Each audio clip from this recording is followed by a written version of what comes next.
Hi everyone, welcome back to my channel. So आज से हम स्टार्ट कर रहे हैं नई सीरीज़, नई क्लासेस, जिसमें मैं आप लोगों को सिखाने वाली हूँ पार्लर का पूरा A to Z कोर्स। आज जो हमारी क्लास होगी वो थ्रेडिंग के ऊपर होगी कि किस तरीके से आप आईब्रो बना सकते हैं, कैसे आप शेप देंगे, बहुत अच्छे से डिटेल में समझाने वाली हूँ। और ये सीरीज़, ये क्लासेस आप सबको पता है, जिन लोगों को नहीं पता उनको बता दूं कि उन महिलाओं, उन गर्ल्स के लिए है जो अपनी लाइफ में सेल्फ डिपेंडेंट बनना चाहते हैं और अपनी फैमिली का हेल्प करना चाहते हैं, खुद पैसे कमाना चाहते हैं। तो आपको विदाउट एनी कहीं भी जाने की ज़रूरत नहीं है, आप सिर्फ मेरे चैनल पे आकर वीडियोस को देख सकते हैं। उसके लिए आपको सिर्फ चैनल को सब्सक्राइब करना है और सामने नोटिफिकेशन बेल को ज़रूर दबा देना, जिससे कि जब भी मैं न्यू क्लासेस शेयर करूँगी आप लोगों के लिए तो आपको आ जाएगा आपके मोबाइल पर नोटिफिकेशन। तो चलिए विदाउट एनी टाइम वेस्टेज आज का वीडियो स्टार्ट करते हैं।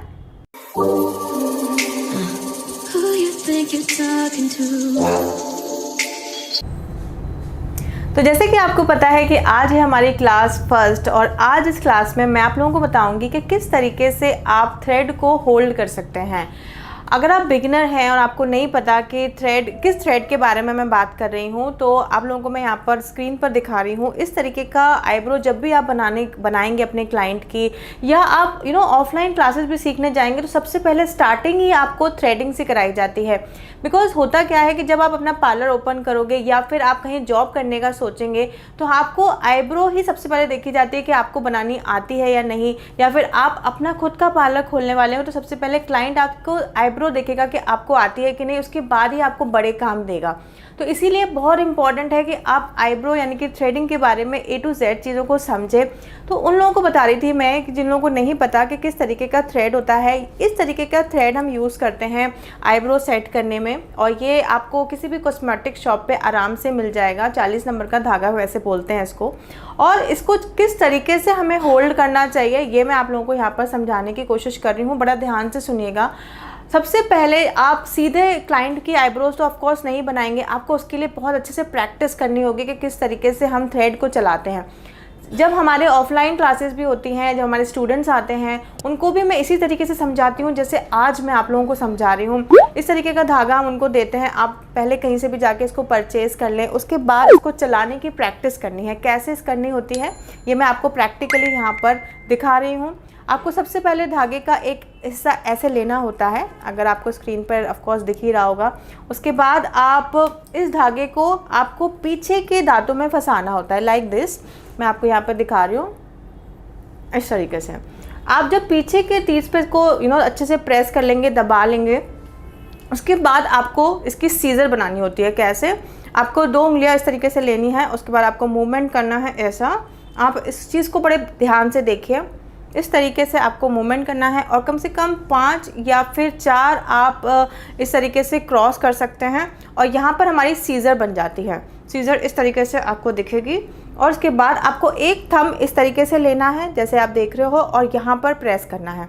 और अब इसकी आपको चलाने की प्रैक्टिस करनी होती है। अब आप सिर्फ देखिएगा, क्योंकि मैं साथ साथ चलाते ऑफकोर्स नहीं बोल पाऊँगी, तो आपको देखना है। ये देखिए, इस तरीके से आपको चलाना है, ठीक है।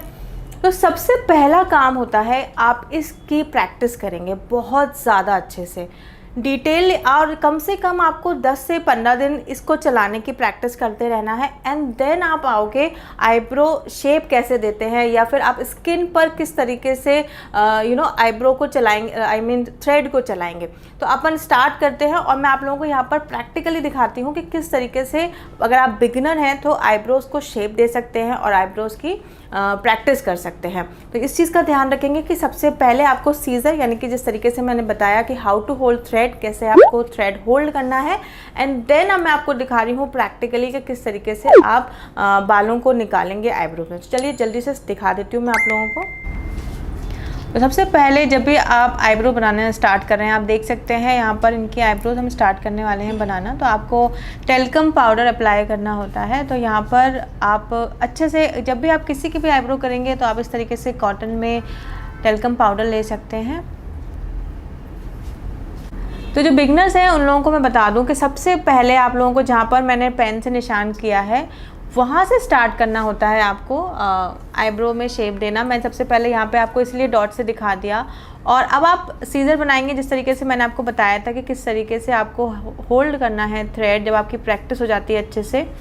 नाउ अब आप क्लाइंट से बोलेंगे, एक हाथ ऊपर रखेंगे हम। जब भी आप राइट हैंड की वो कर रहे हैं, आईब्रो बना रहे हैं, तो आप सामने की तरफ खड़े होते हैं, और लेफ़्ट की करते हैं तो पीछे की तरफ। दीदी मैं दोनों हाथों से बना लेती हूँ। अब मैं आप लोगों को बता दूं कि राइट साइड की आईब्रो बन रही है, तो राइट साइड का जो हैंड होगा वो नीचे की तरफ आप पकड़वाएंगे अपने क्लाइंट से, और लेफ़्ट जो हैंड होगा वो ऊपर की तरफ से, इस तरीके से जिस तरीके से आप वीडियो में देख रहे हैं। तो इस तरीके से आपको बिल्कुल, जो बिगनर होते हैं उनको बहुत खास तौर पर ध्यान रखना है कि एक साथ आपको नहीं निकालना है। बहुत स्लोली आपको जो एक्स्ट्रा हेयर्स दिख रहे होंगे उसको ही आपको अपने सीज़र में लेना है, थ्रेड में लेना है, और इस तरीके से स्लोली निकालना है। बहुत सारे लोगों के मेरे पास क्वेश्चन आते हैं, डीएम्स आते हैं। बहुत सारे लोगों के मेरे पास क्वेश्चंस आते हैं, डीएम्स आते हैं, जो लोग कहते हैं कि दी हम आईब्रो करते हैं तो कट लग जाता है। अगर आप अच्छे से करेंगे, यानी कि बहुत ज़्यादा टाइट हाथ चलाएंगे, तो ऑफकोर्स कट लगेगा। और आपको एक चीज़ का खास तौर पर ध्यान रखना है जो बिगनर्स हैं, कि आप अगर आपका क्लाइंट अच्छे से होल्ड नहीं कर पा रहे हैं स्किन को ऊपर नीचे, तो फिर आप किसी और से होल्ड करवाएं, लेकिन टाइट ज़रूर करवाएं, नहीं तो आपका कट लगेगा ही लगेगा, भले ही आप बिगनर हो या फिर आप एक्सपर्ट हो। तो इस चीज़ का आप लोगों को खास तौर पर ध्यान रखना है। अगर जहाँ लगे कि स्किन लूज़ हो रही है, वहाँ पर आप क्लाइंट को टोक सकते हैं कि आप टाइट पकड़ें। तो अगर आप ये चीज़ें को थोड़ा सा देखेंगे, समझेंगे, तो कभी भी आईब्रोज ख़राब नहीं होंगी, ना ही क्लाइंट के कट लगेगा। मैं आप लोगों को यहाँ पर एक चीज़ और बता दूँ कि जब आप बिगनर होते हो ना, तो सिर्फ आप एक्स्ट्रा हेयर्स को निकालने की कोशिश करें, बहुत ज़्यादा शेप देने की कोशिश ना करें, क्योंकि उससे हमारे क्लाइंट की थ्रेडिंग या आईब्रो बिगड़ सकती है। और जो लास्ट में जो लेंथ रहती है, मैं आपको यहाँ पर दिखाती हूँ पेन से, कि ये जो लेंथ होती है यहाँ पर, ये आपको बहुत कम निकालो आप, नहीं तो जो आईब्रो की लेंथ छोटी हो जाएगी और फेस का पूरा स्ट्रक्चर ख़राब हो जाएगा। तो बहुत ही इस चीज़ का ध्यान रखें कि एक्स्ट्रा हेयर्स निकाल लें, ज़्यादा हेयर्स नहीं निकालें। और अब हम स्टार्ट करेंगे ऊपर जितने भी एक्स्ट्रा हेयर्स होते हैं। ऊपर की जब हम आईब्रो करते हैं तो बहुत ही सिंपल होता है, बहुत ज़्यादा हेयर्स नहीं आते हैं। सबसे ज़्यादा जो प्रॉब्लम आती है वो नीचे की आईब्रोज़ में ही आती है। और बहुत सारे लोगों का क्वेश्चन आता है मेरे पास कि दी हमारा धागा बार बार टूट जाता है। तो ऐसा नहीं है, जब आप बिगनर होते हो या फिर आप बहुत ज़्यादा टाइट हाथ से चलाते हो तो धागा टूट जाता है, तो उसकी कोई टेंशन लेने की आप लोगों को ज़रूरत नहीं है। सिर्फ आपको इसी चीज़ का 2-3 चीज़ों का ध्यान रखना है। एक तो आपको स्किन बहुत अच्छे से पकड़वानी है, उसके अलावा आप सिर्फ एक्स्ट्रा हेयर्स को निकालें अगर आप बिगनर हैं तो। और इस तरीके से धीरे धीरे करके जो भी आपको एक्स्ट्रा छोटे छोटे हेयर दिख रहे हैं वो ऊपर से भी आपको ऐसे ही निकालने हैं जैसे कि हमने नीचे से निकाले थे। तो एक हमारी आईब्रो हो चुकी है, अब हम दूसरी आईब्रोज करेंगे। अब नेक्स्ट हम जब दूसरी आईब्रो करेंगे, यानी कि राइट साइड की हो गई है और उसके बाद लेफ़्ट हम कर रहे हैं। तो ज़्यादातर जब हम लेफ़्ट आईब्रो करते हैं तो बहुत सारे जो लोग होते हैं वो पीछे से करते हैं, और कई बार लोगों की हैबिट होती है आगे से भी आप बना सकते हो। तो ऐसा कुछ नहीं है कि आपको पीछे खड़े होकर करना है या आगे खड़े होकर करना है, आपको जहाँ से भी कंफर्टेबल हो। सो नेक्स्ट हमने यहाँ पर टेल्कम ऑलरेडी अप्लाई कर लिया था, और यहाँ पर भी आप एक्स्ट्रा हेयर्स को निकालना स्टार्ट करेंगे नीचे के बालों से। बस आप लोगों को इसी तरीके से धीरे धीरे प्रैक्टिस करना है। और बहुत ज़्यादा आपको, जो बिगनर्स होते हैं ना, वो बहुत ज़्यादा शेप के चक्कर में मत पड़ा करो कि आपको जल्दी जल्दी शेप देना आना चाहिए। आप बस स्किन पर धागा चलाने की प्रैक्टिस करो, और सिर्फ अगर आपके पास कोई क्लाइंट आता है तो सिर्फ एक्स्ट्रा हेयर्स निकालने की कोशिश करें।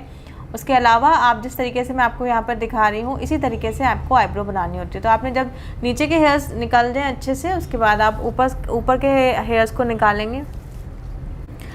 तो मैं आप लोगों को यहाँ पर एक कॉन्सेप्ट समझाने वाली थी कि अगर आप एक्स्ट्रा हेयर्स निकालोगे तो अच्छी बात ये रहेगी कि अगर आपने देखिए, अगर आप ज़्यादा बाल निकाल देंगे तो आप उगा तो सकते नहीं है, लेकिन अगर आप कम निकालेंगे तो अगर आप क्लाइंट के हिसाब से फिर आप ज़्यादा या कम कर सकते होंगे। तो इस चीज़ का खास तौर पर ध्यान रखें कि बिल्कुल एक्स्ट्रा हेयर्स को निकालें। फिर अगर आपका क्लाइंट कहता है कि तो कहीं साइड से निकालना है तो फिर आप निकाल सकते होंगे। तो इससे क्या होगा कि आपकी कभी भी आईब्रोज जब भी आप थ्रेडिंग कर रहे होंगे तो बिगड़ेगी नहीं।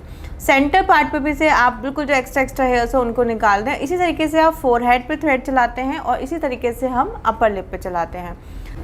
तो ये है आज की ट्रिक, और इसी तरीके की कुछ ट्रिक्स को अगर आप फॉलो करेंगे ना तो आपकी आईब्रोज कभी भी नहीं बिगड़ेंगी।